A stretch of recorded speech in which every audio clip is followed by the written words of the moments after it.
وہ بھی پورا نہیں ہونے کے باوجود وہاں پر رہے، وہ بھی ہمارے لیے معجزہ ہے۔ اور 3 دن کے بعد جناب فاطمہ بنت اسد نے جناب حضرت علی ابن ابی طالب کو جو ہدیہ سماوی تھا اپنے کپڑے میں لپیٹ کر پیغمبر کے سامنے لا کر رکھ دیا، یہ بھی ایک معجزہ ہے۔ ماشاءاللہ یہ سارے معجزات ہیں جو جس کے ذریعے سے پروردگار عالم چاہتا ہے کہ علی کی جو فضیلت ہے وہ دنیا کو اجاگر ہو۔ کسی نے پوچھا کہ علی کی کیا فضیلت ہے، تو سوال کرنے نے کہا بھائی آپ بتائیں کہ زمانے میں بھی دیکھا جائے علی کی فضیلت سب سے اونچی ہے، اگر مکان کے اعتبار سے دیکھیں تو بھی علی کی فضیلت سب سے بلند ہے۔ یعنی علی وہ اسی لیے عربی کتابوں میں موجود ہے علی افضل من الاولین والآخرین، علی کو جو فضیلت حاصل ہے وہ کسی کو حاصل نہیں ہے۔ چونکہ آپ دیکھیں اس نے سوال کیا کہ اگر آپ دیکھیں دنیا میں سب سے اشرف ترین جو جگہ ہے وہ کون سی ہے، تو اس نے کہا یہ خانہ کعبہ ہے۔ ٹھیک ہے خانہ کعبہ ہے، لیکن اس کے بھی سب سے اشرف ترین جگہ کون سا ہے؟ مسجد ہے جو کہ خدا کا گھر ہے، اور وہ بھی سب سے افضل ترین جگہ اگر آپ دیکھیں تو محراب ہے۔ اور اگر آپ دیکھیں کہ اگر زمانے کے اعتبار سے سب سے بہترین مہینہ کون سا ہے تو آپ کہیں گے کہ رمضان المبارک ہے، اور اگر اس میں بھی سب سے افضل ترین ایام کون سا ہے کہیں گے شب قدر ہے، اور شب قدر میں بھی سب سے افضل ترین جگہ زمان کون سا ہے تو آپ کہیں گے اذان وقت ہے، اذان صبح کا وقت ہے۔ اور اسی طرح اگر کہا جائے عبادت میں سب سے افضل ترین عبادت کون سی ہے تو کہیں گے کہ نماز ہے، نماز میں بھی سب سے افضل ترین وقت کون سا ہے تو آپ کہیں گے اس سب سے افضل ترین جو نماز کی حالت ہے وہ سجدہ ہے، سجدہ میں بھی افضل ترین وقت کون سا ہے کہیں گے دوسرا سجدہ ہے۔ تو اب بتاؤ اے سائل آپ خود بتا دیجئے کیا یہ سارے فضائل علی کے لیے حاصل ہے؟ تو مجھے بتاؤ دنیا میں کوئی ایسی اور فضیلت باقی رہی ہے جو علی میں نہیں ہو؟ علی وہ ہے جو کعبہ میں پیدا ہوئے، علی وہ ہے جو مسجد میں شہادت ہوئی، علی وہ ہے جو نماز پڑھ رہے تھے، علی وہ ہے جو سجدے میں تھے، علی وہ ہے جو ذکر الہی میں فزت برب الکعبہ کے ذریعے سے کامیابی کا اعلان کیا۔ حسن یوسف دم عیسیٰ ید بیزاداری، حسن یوسف دم عیسیٰ ید بیزاداری، آنچ خوبان تو تنہا داری، نعرہ حیدری۔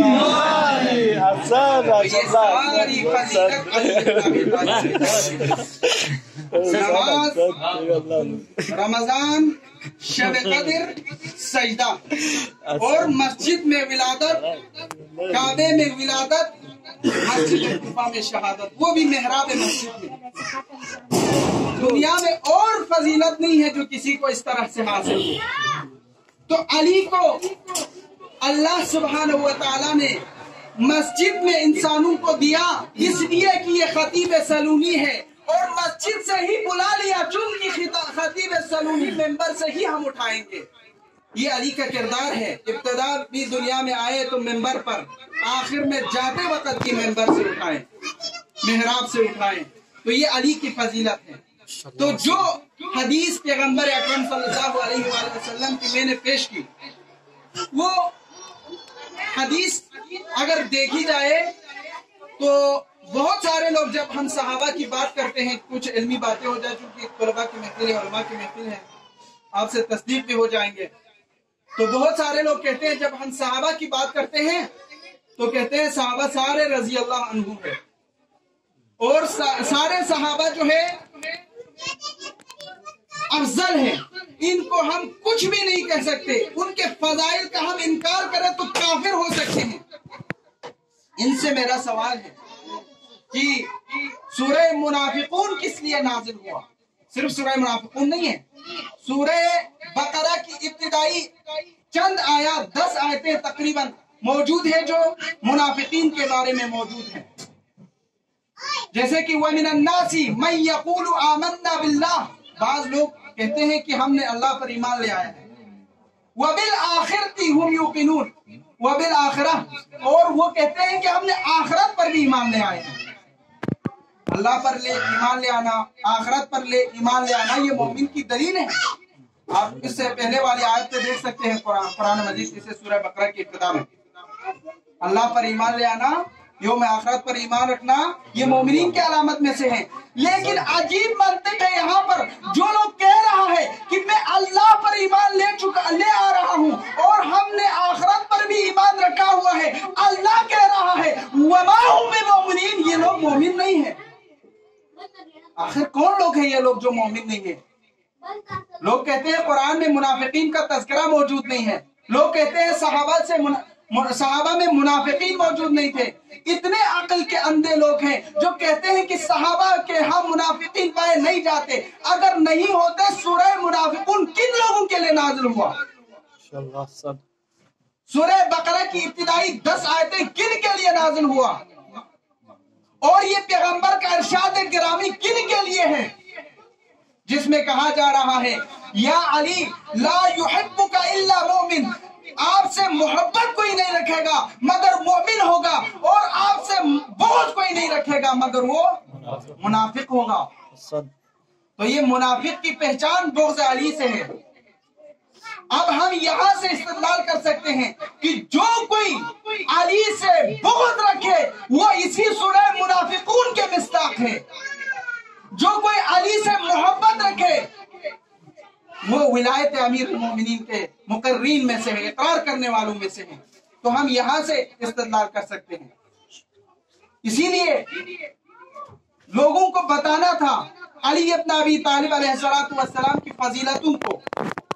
ये हदीस जो है हमारे किताबों में मौजूद नहीं है, अक्सर मौजूद है तो कम तरीके से हमारे रिवायत मौजूद है, लेकिन अक्सर देखा जाए सही बुखारी के अंदर मौजूद है, जामिया तिर्मिज़ी के अंदर मौजूद है, सहाह सित्ता के अंदर मौजूद है, और उन्होंने सहीहुल असनाद अहादीस और मुतवातिर तरीन अहादीस में से करार दिया है।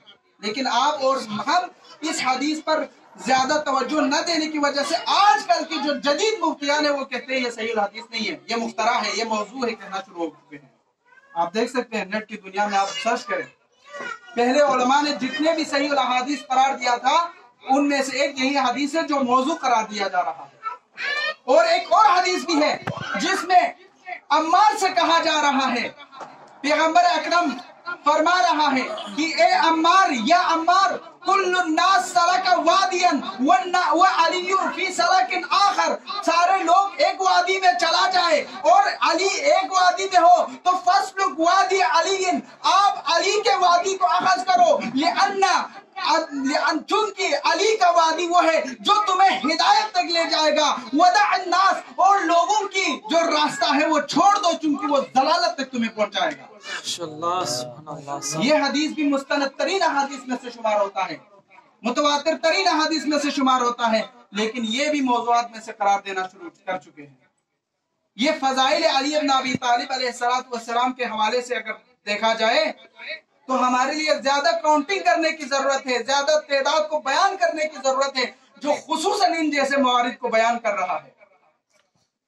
चूंकि ये सूरह मुनाफिकून की तफसीर है, ये हदीस अगर हकीकत में देखी जाए सूरह बकरा की इब्तिदाई आयात की तफासीर है, तो इन हदीसों को हमें याद रखने की जरूरत है ताकि हमें ये बता सके, दुनिया को ये पहचानवा सके कि अली इब्न अबी तालिब की शख्सियत कौन है और बाकी सहाबा की शख्सियत कौन है, और क्या है उनकी शख्सियत, ये हमें मालूम करने की जरूरत है। इसीलिए आप देखें गदीर ख़ुम में जब हजरत मोहम्मद सल्लल्लाहु अलैहि वसल्लम ने ऐलान किया था और मन कुन्तु मौलाहु फहाज़ा अलीयुन मौला कहने के बाद पैगंबर ने एक दुआ की थी, उस दुआ को भी हम नजर रखें। मौला ने क्या फरमाया था? हमारे पैगंबर ने फरमाया था अल्लाहुम्मा वाली मन वालाहु व आदि मन आदाहु वख्ज़ुल मन खज़लहु। ये दुआ की थी कि परवरदिगारा उससे मोहब्बत करे जो अली से मोहब्बत करता है और उससे दुश्मनी रखे जो अली से दुश्मनी करता है। जो अली से दुश्मनी करने वाला है वो जहन्नमी है और जो अली से मोहब्बत करने वाला है वो जन्नती है। और आखिर में एक दुआ मेरे मौला ने फरमाया تھا وہ یہ تھا کہ دنیا کو بتایا تھا، اتنے سارے 1,30,000 حاجیوں کو بتایا تھا کہ اے لوگوں یہ دعا پر بھی توجہ دینا، اللہم ادر الحق حیث دار علی، اے پروردگار حق کو اس جگہ پر موڑ دے جہاں علی رک رہا ہے۔ حق نعرہ حیدری حیدری محمد آل محمد صلوات۔ اللہم صلی علی